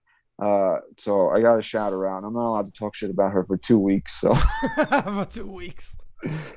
So. Oh man! Shout out to everybody, all the wives too that were there. By the way, all of you were absolutely amazing too. So everybody really showed up. That one gets away. That's a clank. Oh, DJ's not going to score on that. He's not going to score. Well, the Yankees, by the way, guys, got bases loaded here with one away. Big G's up. Isaiah Torres with the super chat says dream deadline: Benintendi, Blackman, Bertie, and D-Rob. I don't know what Charlie Blackman's doing this year. Do you think there's still bad blood with the Yankees and David Robertson with that whole clubhouse situation? That whole club, I mean, here's the thing. You're so familiar with this guy. That ball's. Oh, I thought it was. Oh, that was a great pitch to hit. What happened here? He's calling. He wants catcher's interference on that. I think Stan's calling for it. Yeah, he is definitely. Yep, got it. They got a challenge. That's going to be a run. Oh yeah, that's going to be a run, guys. He knew it immediately. Let's see it on the side angle. Oh, yeah. Yep, he got it. No doubt about it. That's the only reason why Stan didn't crush that ball. Yeah, we're about to take this game over right here. Dude, that catcher just took one off the hand from Aaron Judge and Giancarlo Stanton. How does he have a fucking hand left? I don't know, man. That's Murphy, right? I think so. This guy must be made of steel.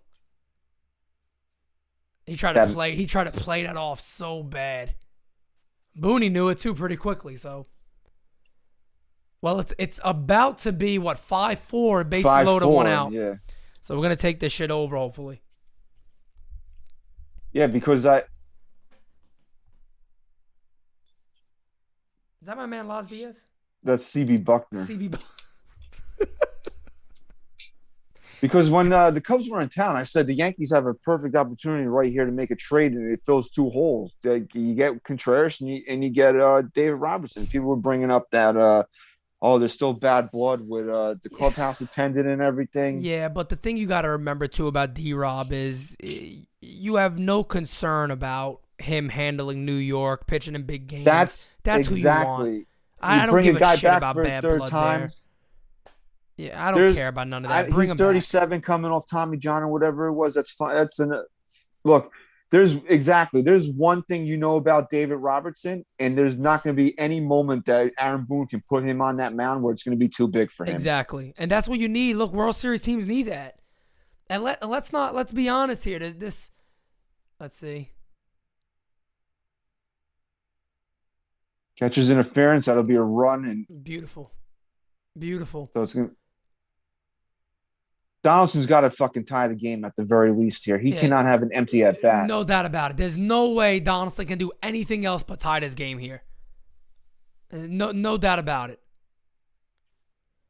Philo says Andujar playing in AAA, his face does not look happy. I mean, why would he be? I talked about this. Yeah, everybody's talking shit about this guy. Why the fuck should he be happy for?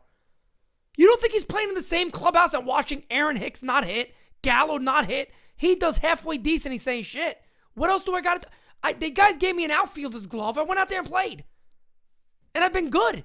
What else do I got to do to get a shot here? He got every right to be upset. Look, and I don't want anybody to think like, oh, we're only pointing out the Yankees' problems. No, I'm very this is the best way I could sum up what the Yankees have done so far this year. I'm so positive about what this team has done that honestly, we can what is it, June 27th now? Yeah. They put us in a position where we can look at the playoffs right now. We don't have to comfortably. We don't have to really stress about the regular season this year. So now it's become about how can we get better? How can the Yankees? That's right down the fucking middle. Man, I can't deal with this. This brings back nerves because tomorrow I'm back to doing game season, I forget how it is doing it when you're watching situations like this. I mean, this guy takes a fastball right down the pipe, a good pitch there, swings at the next one, 0-2, already down. Come on, they Dave! get it. There we go. Beautiful. That's gonna bring 3 in. Come on, going to clear the bases. Come on, bring them all around. Come on, G. G's on his horse. No, they're going to hold him up. G's slow ass over there. Big hit. Yanks take the lead, 6-5. All right. 6-5. Donaldson down 0-2, rips one into the left field corner. Did he actually go back to a fastball? He went back to a fastball again, didn't he? Yeah. It looked like a Josh, fastball. About friggin' time, man. Yeah, man. Nice. I'll take it. So the Yankees come all the way back and take the lead. That was a high fastball, too. He got on top of it nicely there. No, he's not. Abreu will be in line for the win now because they took out Monty. Yeah. Look, I'll rip every single fucking player on the Yankees. I will do that. Like, except for there's exceptions. Like, I am a Garrett Cole apologist. Okay, self-professed. I admit that.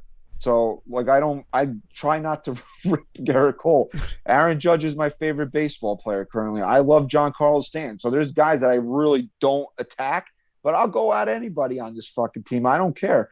But you're dumb if you don't think I'm rooting for them all to come up big in big spots. Like, nobody was happier outside of Aaron Hicks that Aaron Hicks hit a 3-run home run against the Astros to tie the game there than I was because man.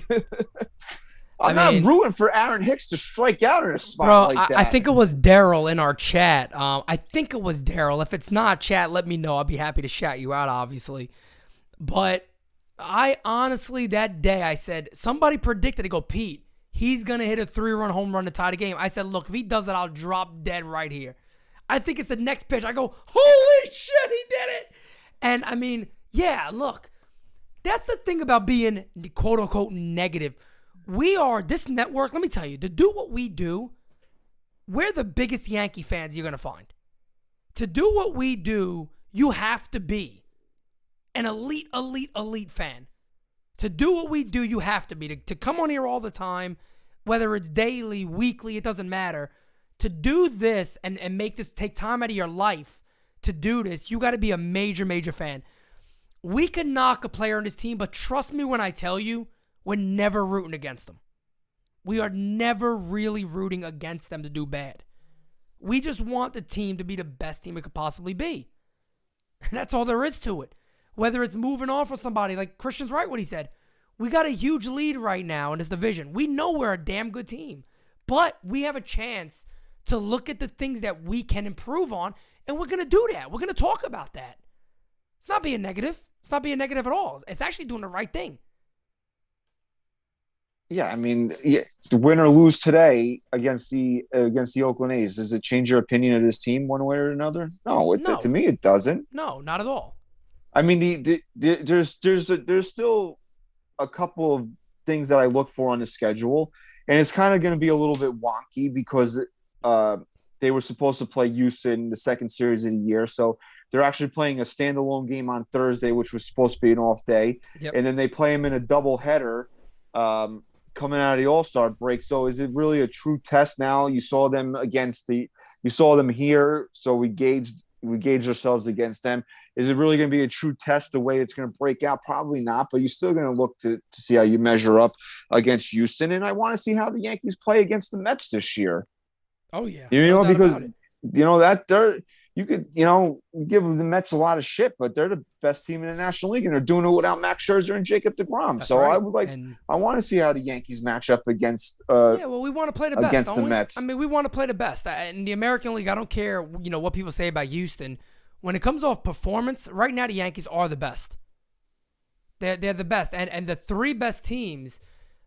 As Aaron Hicks takes a call strike, 1-1 count, second and third, still bottom 7, 1 away. One of the things that I looked at here recently, run differential. I always love run differential. I think it means a lot. I think it really tells you something about a ball club. Based on run differential, the three best teams in the American League are the Yankees, Astros, and Red Sox.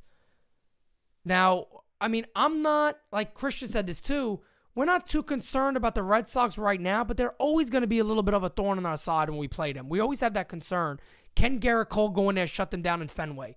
Right, if he gets a start against those are the things you're going to look forward to. There's legitimate concerns. But we want to play the best teams. We want to play the best teams. If he's lined up to pitch in Fenway, you want to see how Garrett Cole does in Fenway Park. But unless they've only played each other 3 times, so unless Boston goes, what do they have, 15 games left again? If they go 15-0, you really don't worry about Boston catching the Yankees this year. Right. Unless the Yankees would have to fall flat on their face. I think the Yankees have already I'll take an L on this. I thought Toronto was a lot better than the Yankees coming into the regular season. Me too. The Yankees have proven that the Toronto is not ready to be that team. Yep. They've proven that they're better than through so far. They're better than the Toronto Blue Jays. That obviously the Rays are not the same team that they've been. The Yankees have proven that time and time again playing them. That's right. The Rays, out of all the teams in the East, I'm more shocked by the Rays. I'm not concerned about that club at all. Not one bit concerned about the Rays. I'm really not. That offense to me is a complete joke. Oh, the Hicksy getting the one? All right, come on. We going to score him? No, you can't score G. Way too close. Can't score G on that. I forgot it's Stanton out there. Somebody asked me how LeMahieu didn't beat that ball out yesterday, and I said he's a slow ass white guy. I mean, what the fuck? He's a slow fucking white guy. What the hell he's gonna do? What is he gonna do? The poor guy can't run. Trevino steps in now. And as a slow white guy, I can say that. That's why when you sign up to do the Rocky Run, they ask you what your pace per mile is, and I picked 15 minutes because it's the most they allow you to pick. Look, I'll be honest with you, dude. Like, I used to run like 2.5 miles a day, and 5K is a little over 3. It's like 3.1 or something. But Raw could run all day. Raw's like a professional runner. This guy.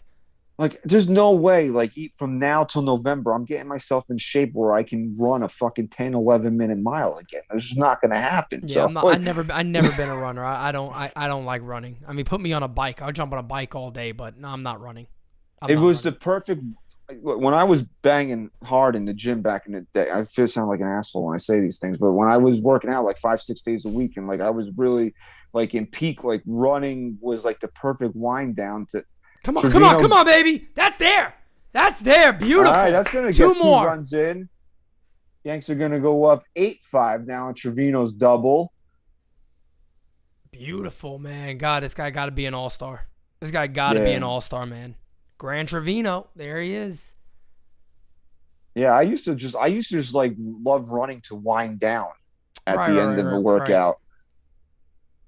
I remember the day before I got married, man. I ran 5 fucking miles. It was the most I ever ran in my life. I was like, I don't even know why I did it either. I just got on and I fucking started running.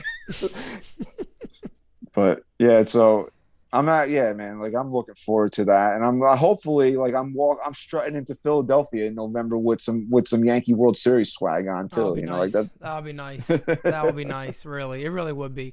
I mean, to pick up that World Series this year would just be amazing. Re-sign Judge, you know, and just run with this thing, but. You know, and people talk about that a lot, like the way you know the offseason went, and it didn't go the way a lot of us wanted it to go. And for this team to come out there and put shit together and hopefully add at the deadline and go full force to win this thing, I mean, and the first year of NYYST, by the way, also, that would be friggin' phenomenal. It would be phenomenal. Yeah, I mean, the Yankees kind of owe us that after we had our big event there, and they got fucking no hit. They owe us winning the World Series. No doubt about it. They owe us something. They owe us something, man. I couldn't believe it. I remember looking around just saying, guys, is this really going to happen? Like, what is the chances of this actually happening? I mean, I would love to know the odds. What is it, the 8th time the Yankees have ever been no-hit? Something like that, yeah. Some shit number like that, and we happen to be at one of those games. I mean, the odds are stupid. But it's not really when you take it to. You know what? It was combined. I don't give a shit. My luck in life. Yeah, for real. I don't give a shit. It was combined. To hell with the Astros. The hell with the Astros. Hirsch says pad the lead. Yes, let's keep adding more runs here. Yeah, anytime you can add more runs to it. That's why people are like, oh, he hit a home run. People always ripped on Stan, like, oh, they were up 7-1, he hit a home run. Good. Yeah, of course. That's what baseball. There's no clock, right? No, not at all. So until you get 27 outs, keep scoring. Yep. Keep scoring. I'll tell you what, man. I hope Chris is able to get his voice back, guys. He came in this. You had to see. I was talking to him before this for the chat. Came in sounding like fucking Darth Vader. You know, it reminded me of. You remember the NYY, not the NY Smoker Quit Hotline guy. And he was like, I like cigarettes. That's exactly what he sounded like. You had to hear this. I said, hey, welcome, Darth. He came in. I said, whoa. So, no, if you guys noticed, I know yesterday, my voice is better than it was yesterday. But this is just all from screaming. I mean, we were going friggin' nuts at this game. So, it's all from that. It just goes to show what type of fans we are. My voice goes quickly, but it also comes back quickly. Like my voice was shot like by the 3rd inning because I never like I'm not the type of guy that I don't go and fucking heckle the other team. I just never been that person. But I was fucking talking mad because we were right there by the Astros bullpen. I was just talking mad shit to whoever was out there, and it must have been their bullpen coach or what. He was staring right at me, and I kept banging my water bottle and going curveball. I'm surprised my voice even came back already, halfway as it is. I mean, it probably helped considering that me and Chef went out every night and had like a fucking 5-course meal every damn night. So, I mean, I don't know. How much I drank. What a friggin' 3 days. It was so worth it though, man. I mean. That's a base hit. There it goes. Keep it rolling. Marwin Gonzalez will score. Trevino here. Yanks are going to go up 9-5. How many runs we scored? Is it a 6? This is 6 now, right? Holy shit. They were down 5-3 coming into this. Yeah. I think this ended. No, 2. Was it 5? So they scored 7. Oh, they were down 2, so they scored 6. But here's another guy, right? Marwin Gonzalez. He's gotten more playing time. He's been a productive player since he's been playing. He's been playing almost every day. What do you want to say? He's been playing four days a week now for the past couple weeks? I mean, look, for a bench guy, he's 2 for 4 today now. Another RBI. He's hitting 250 on a year, 700 OPS. It's not bad numbers at all. Those aren't bad numbers at all. Yanks are kind of pulling away, so I think we're gonna wrap up soon here because it's already after 10 o'clock, which is approaching my old ass's bedtime. But before we do go, I want to say, did you catch Judge calling himself the best player in the world? Oh my God, man. We caught it after the game. I think Joe showed it to us. Joey Gallo popped up here. Okay. Yeah, we were. I think it was Joe. I don't know. Joe's in the chat. I don't know if it was. And Dan, yes, me and Chef did go to the Milano Market that we told you guys about. Unbelievable. Go to any of their locations. Brooklyn, Uptown. All of them were absolutely fantastic. But we did go there. It was tremendous. But Joe shows it to me. He goes, "Did you see what he said at the game?" I said, "What?" He goes, "He called himself the best player on the team." I said, "What?" I heard it. I was crying. I was in tears, laughing so hard. And apparently, he didn't mean. What was the background to this? He didn't mean to say it like that or whatever. Well, people are trying to say that he said he crossed his words and said the best planet on the team instead of the best team on the planet. It sort of sounded to me like he said the best player on the team. Now, that's what I heard. I don't think anybody's going to argue with him. Are you going to argue with him? Let me tell you something. I said this. Everybody else in the locker room is going to agree with him. But I honestly don't think he really meant to say it, because then I went back and listened to when he was in front of the media. Right. And he didn't double down on it. He was more the humble Aaron Judge. So I don't think he really meant to say it. It was just that it just came out. He probably was thinking it's comical. It's comical because if it wasn't even meant to say that way, yes, like me as a fan, I'm jumping on. I'm like, you know what? That's hilarious. Like I literally want to have a shirt, the best player on the team, and just have it as Aaron Judge's quote, because in reality, we know it's true. Well, I know what you're doing when you sign off here. Well, there we go. You might need some sleep, but what the hell sleep? Who needs sleep nowadays? But by the way, guys, I literally just got home like an hour and a half ago to 2 hours ago tops. Listen. Let me toot your horn here, bro. I can't have this head blown up anymore, please. Yeah, first of all, I reached out to Pete yesterday. I said, me and Chris want to go live. Are you gonna? And he's like, I don't know, because I don't know if I'm gonna be home. Then he comes back to me later today. He's like, I'm just going to be getting in. You guys can go live. So meanwhile, this is a dude driving from New York to fucking Virginia to sit in front of a computer so we can do our show live. That just shows the dedication he has to this channel, number one. And then number two, Chris comes on sounding like, he's smoking 80 packs of cigarettes a day for the last 30 years. It's like my fucking grandmother coming on there. And Pete's like, yo, Christian, I'll sit in with you. Like, I know I just drove fucking 10 hours or whatever it is to come home, but I'll sit in here and do the show with you. So anybody that wants to sit here and fucking disrespect Pete or say stupid shit about Pete's fucking dedicated, man. He's got more dedication than a lot of people that I know. And so don't ever question this fucking guy's motives of what he wants this channel to be and not only his show and Francis's show. He wants everybody that he brought here to be the best show possible. Yeah. And if he's got to step up and help out, that's the type of guy Pete is. So, man, honestly, dude, thank you for fucking sitting in, bro. And I'm not going to take any fucking slander on you right now. So I appreciate it. And I don't have to. Anytime. And I don't have to fucking say that. And I did. Right. No, anytime at all, man. It's been absolutely, it's an honor, man. Look, and at the end of the day, the network is nothing without all of you guys. I mean, everybody brings a different aspect to the game. Everybody brings something to the table. It's just an awesome team. And we were talking about this earlier. I know my fiance told me flat out, she goes, don't go looking to ever expand what you have already, because these guys are amazing. Like, I told you guys this, and I remember saying, I talked to Francis, and we talked about it. I said, assembling a team. I never knew it would be I don't want to say it was easy, but putting this group together has been phenomenal. And the way like you said it earlier, none of us met each other and left being like, you know what? This guy's actually an asshole, man. Like I won't be able to do live events with this guy. Like I can't be around him. Everybody's like the same guys that are in this chat. We all know we're real because we're all the same. None of us are different than the way we are in the chat. And I told everybody, I'm like, guys, when you meet me, understand what you see is what you get. I am not different. Christian's not different. Chris is not different. Francis, Joe, Sheffield. I said it yesterday, Christian. I don't know if maybe you noticed this yourself. Sheffield gets the worst rap on Twitter than anybody ever seen. He's probably not going to like me saying this. This is like the kindest dude you'll ever meet. No joke. Honestly, so unassuming when you meet him in Oh, person. my God. You would never know that people always want to bring that up. You would never know that his father should be in the Hall of Fame, okay? No, you would never have any idea. You would never have any idea. You would just think he's just a regular guy that wants to sit here and talk baseball like everybody else does. And people just want to say, oh, well, you only have your platform.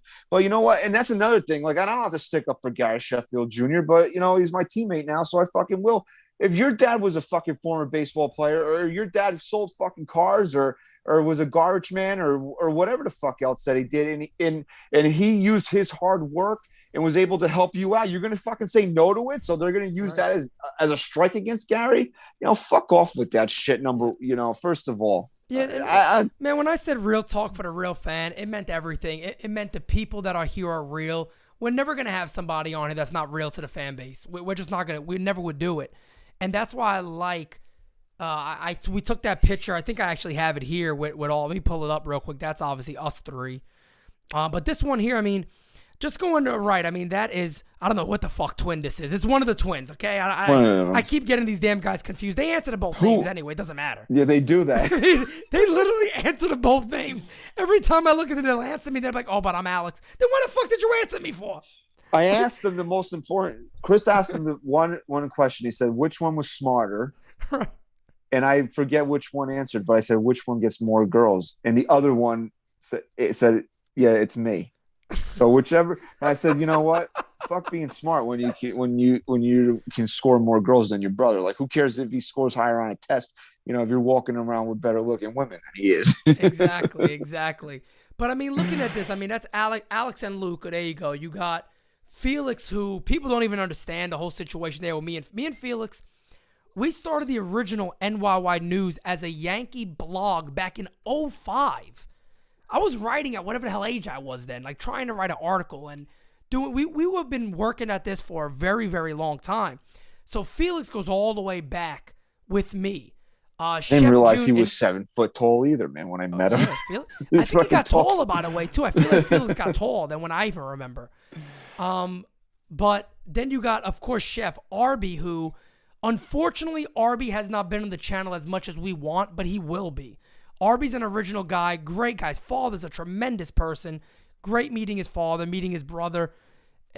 Just so cool to have these guys there. Francis, you guys already know. Joe, Chris, both of you two. I mean, this team is really.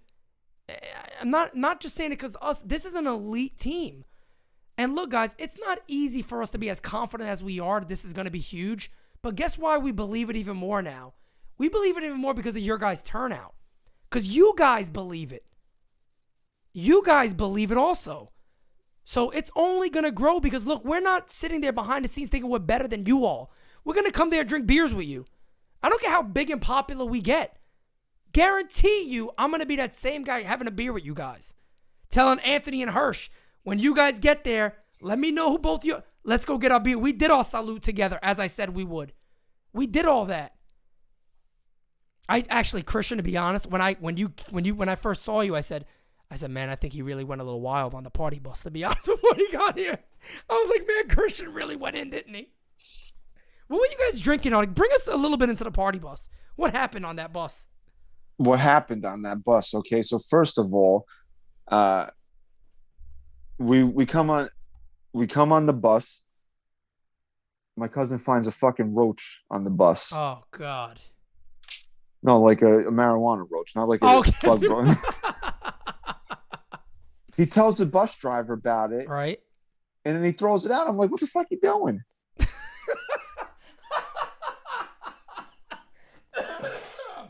Oh, man, my fucking throat. So, I don't know, man. Like, when my wife is with my niece when my wife and my niece get together, and then Chris's wife was there, and then my cousin's wife, it's like this convergence of energy that these four have together, that they just start. I can't even describe it. And then my uncle, who was there, he's pushing 70 years old, got thrown out of his granddaughter's fucking softball game for talking shit to the umpire. I mean, he's on the bus.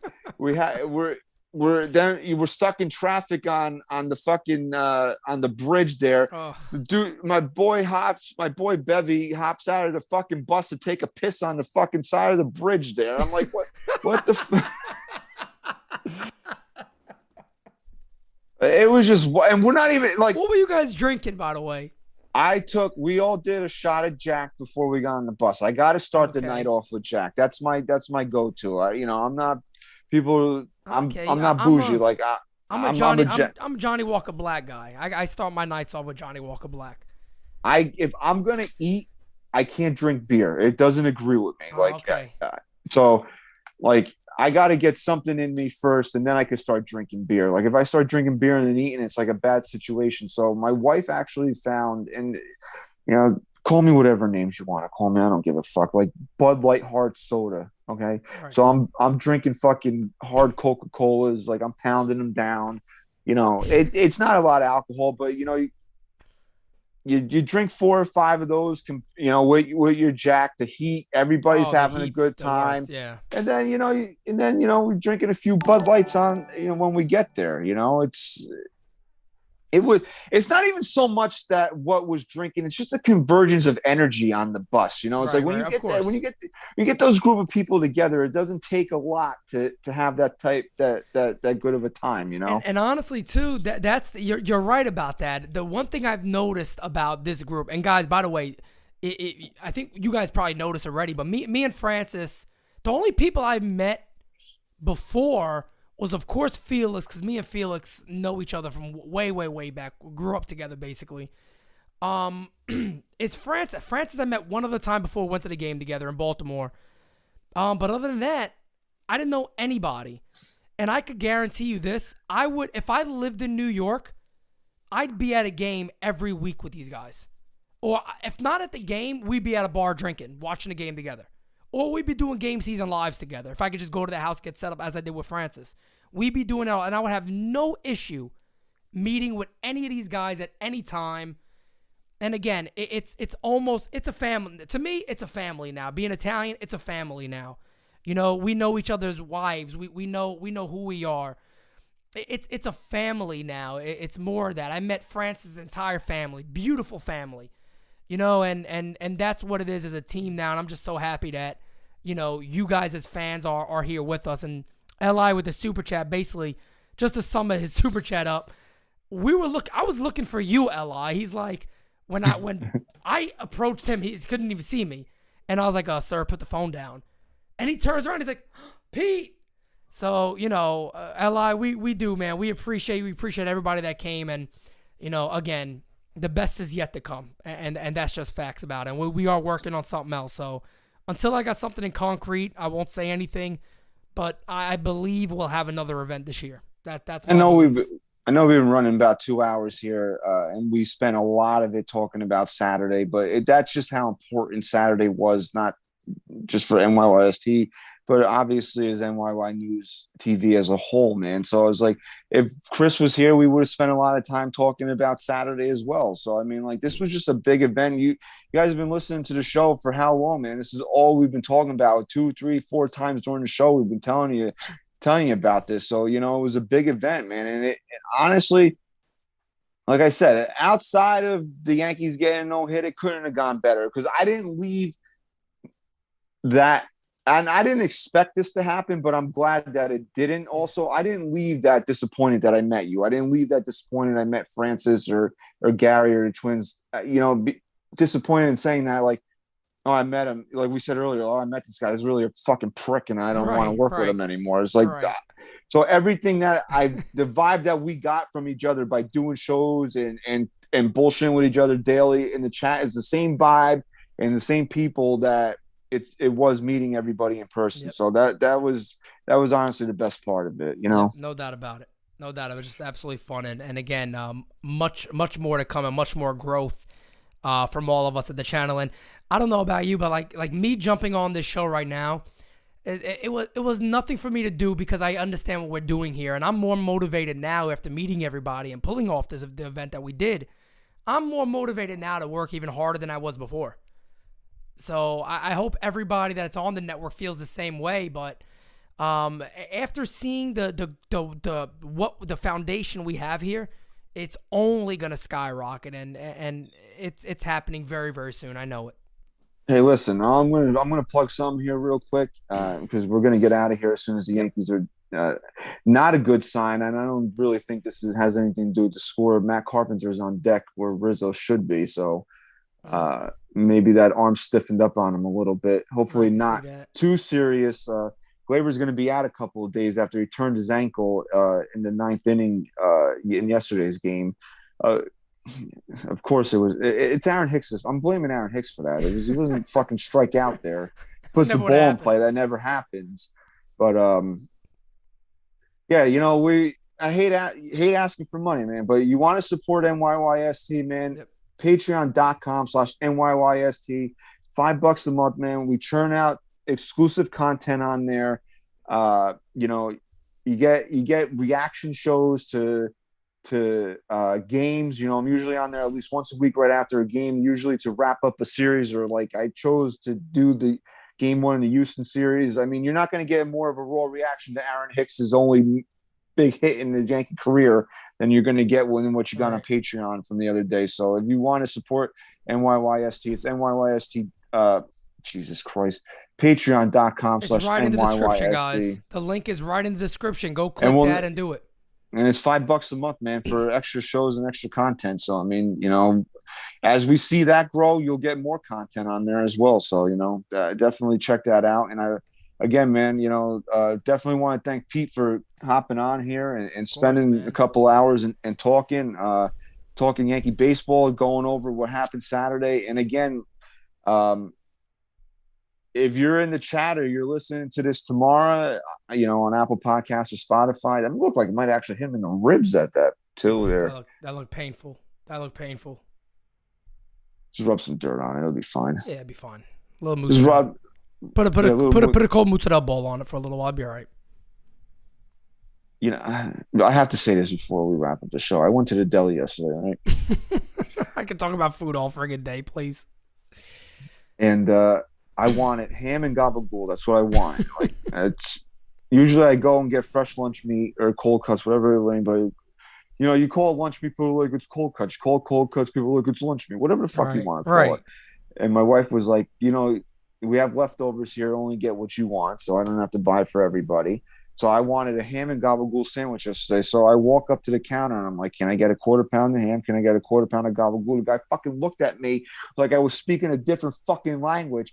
I felt my skin crawl when I had to ask this guy for Capicola yesterday. Oh my! You should have just said, "Can I get some Joey Gallo?" That's what you should have said. You would have knew what the hell you're talking about then. Oh man! Before we wrap up and you wrap up, Christian, I just want to add one thing. Guys, I'm hoping it's gonna be tomorrow. I don't know yet. I gotta wait till Francis gets me the other pictures and videos. But look out for the NYNewsTV Day video. I'm gonna work on them. I'm gonna put a little something together. Because there's a lot of stuff we haven't released yet, and I want to do it all in the video. So it is. I know a couple of you asked me, do we have any content from it? Yes, we do. It's coming up. Give it a little bit of time, and we'll have it out.